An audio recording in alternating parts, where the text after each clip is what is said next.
Okay, so I'm setting up for my Keezer system. Picked up a relatively small freezer. It's a 5 cubic foot. I'm about to set it up for a 2 draft system.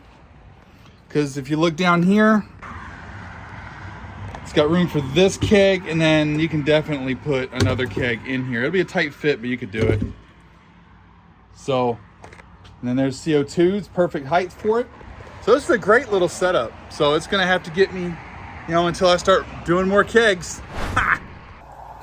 Okay, so I got the topper cut. Used one piece of 2x4 for this. Now I'm about to put in the guide holes for the wood screws. Okay, so I'm done with the frame. It's looking pretty good. I got 2 screws in each one. Got it nice and relatively level for the most part. Now I'm about to stain it. So I bought this Keezer Kit from Northern Brewer, and I'm about to drill a hole in the front for one of the tap nozzles here with the beer shank. So I'm about to drill this hole, and then once I do, then I can start staining. Okay, as you can see, the beer shank goes right through it. Looks good. All right. Okay, so I had to use some foam to plug up the hole, so I'm not quite ready for that second shaft yet, but it's ready to be stained, and here's the stain. It's gonna look good. Okay, so we're here on the Keezer build.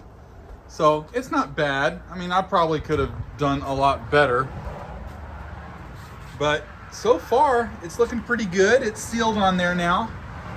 It's been sitting on here for about 2 days. It's got sealant on it. It's looking pretty good. It's not fitting perfectly, but there was one issue. So back here, the hinges, these hinges aren't long enough to go down to the actual freezer. So these are gonna have to only bolt to the wood. I just hope that the sealant is strong enough to hold it. But we'll find out. We'll see. Okay, the Keezer is in the house. Oh my goodness. Look, there's the tap. Looks so good. It's starting to cool down. It's pretty hot right now. Just came in from outside. Setting it to 40 for serving temp. And I've got my first milk stout right in there. Sanitized, pressured, ready to go.